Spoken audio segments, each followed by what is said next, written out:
Changpeng Zhao a quitté son poste de PDG de Binance, poste qu'il occupait depuis 2017 au sein de la première plateforme d'échange de crypto-monnaies. Pourquoi est-ce qu'il a été forcé de démissionner? Qu'est-ce que ça signifie pour l'avenir de Binance? On va en parler dans cet épisode du Récap Crypto. Bonjour à tous, bienvenue dans ce nouvel épisode du Récap Crypto. On est lundi et comme tous les lundis, on est ici sur la chaîne YouTube de Cryptos pour faire un tour des principales actualités du marché. Et parmi celles-ci, évidemment, on va parler de la démission de Changpeng Zhao en tant que PDG de Binance, bien entendu.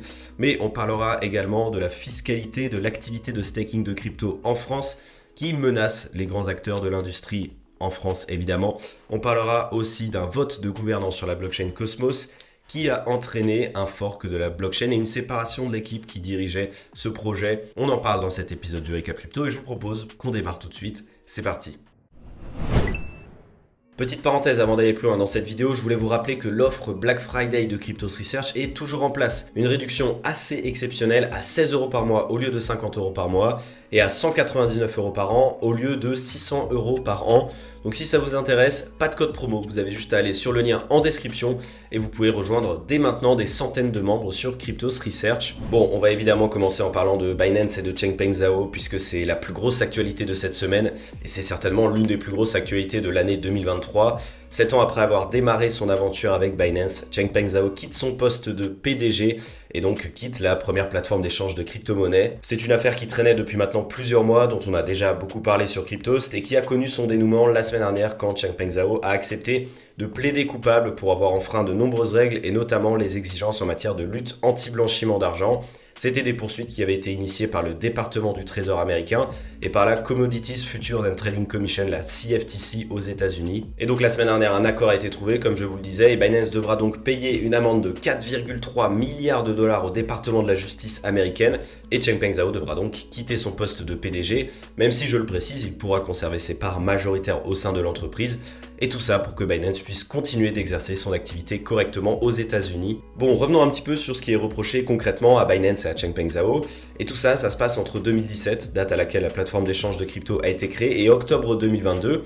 Et ce qu'on leur reproche factuellement, c'est en fait d'avoir enfreint la loi sur le secret bancaire aux États-Unis. C'est une négligence dans la mise en place d'un programme anti-blanchiment d'argent et c'est une violation des sanctions économiques américaines. Et au-delà de ça, le département de la justice américaine souligne que Binance aurait dissimulé son activité internationale aux États-Unis alors même qu'elle n'avait pas le droit de l'exercer.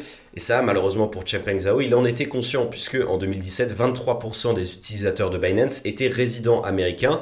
Mais il a préféré le cacher et d'ailleurs des preuves manuscrites rapportées par le département de la justice américaine prouvent qu'il en était conscient et que c'était un choix délibéré de sa part, puisqu'en 2019 il disait que s'empêcher d'avoir accès aux clients américains, ce serait freiner le développement de la plateforme et freiner aussi le développement de l'écosystème des cryptos. Et donc Binance a plaidé coupable de 3 chefs d'accusation, tandis que Changpeng Zhao accepte une peine maximale de 18 mois de prison et une amende personnelle de 50 millions de dollars. Finalement, en échange de cette amende de 4,3 milliards de dollars, Binance devra quitter les États-Unis et laisser la place à sa filiale américaine Binance US qui pourra donc exercer correctement son activité.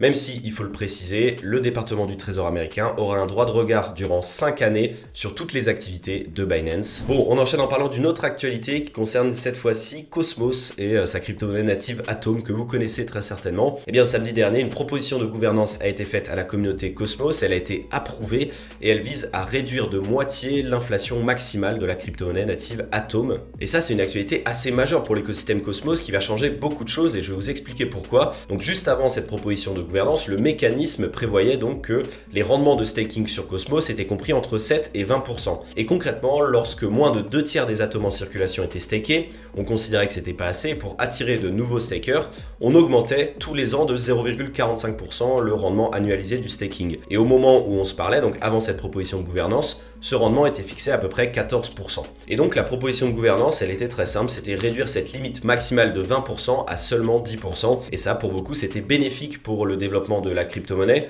tout simplement parce qu'une telle inflation, ça pesait sur le marché, ça pesait sur son développement. En effet, il fallait évidemment une demande assez forte pour compenser cette augmentation de la supply. Et donc, eh bien, la communauté a considéré que pour le bon développement du token Atom sur le marché, il fallait réduire cette limite maximale d'inflation. Et sauf que, même si cette proposition a majoritairement été acceptée par la communauté, ce qui signifie donc que pour eux, c'était plutôt une bonne décision, eh bien, il y a un membre fondateur de Cosmos qui a décidé, lui, de se séparer du projet. Il considère que ça n'est pas une bonne idée et il a décidé de lancer son propre fork de Cosmos, un fork qui respectera donc les règles en place avant la proposition de gouvernance, et il a même proposé un airdrop de tokens à tous ceux qui avaient voté contre cette proposition de gouvernance. Une décision qui d'ailleurs pour certains montre un petit peu les limites des systèmes de gouvernance décentralisés, mais en tout cas c'est plutôt une bonne nouvelle pour l'écosystème Cosmos et pour sa crypto-monnaie native Atom. Bon, on enchaîne avec une propre à notre écosystème français. On va parler de la fiscalité de l'activité de staking en crypto-monnaie. C'est un sujet qu'on a déjà abordé sur cette chaîne YouTube dans un podcast avec Orwell Avocat. Le lien s'affiche quelque part à l'écran, je vous invite à le consulter. On y parle de la régulation de manière générale, il est assez intéressant. Bref, c'est un sujet qui suscite des débats et qui suscite de l'inquiétude depuis plusieurs semaines maintenant. Pour vous faire un petit rappel sur le contexte, le député Renaissance Éric Bothorel a déposé un amendement au prochain projet de loi budgétaire qui vise à imposer les bénéfices issus des activités de validation sur la blockchain. Donc on parle de minage ou de staking. Tous ces revenus devront désormais être déclarés en tant que bénéfices non commerciaux au moment de leur perception. Et c'est ça qui est important, au moment de leur perception, et je vais vous expliquer pourquoi c'est important. En réalité, cette proposition, elle n'est qu'une clarification des règles déjà en vigueur. La taxation du staking de crypto, c'était déjà prévu, mais la question, elle résidait plutôt dans la manière de faire. Et il y avait deux options.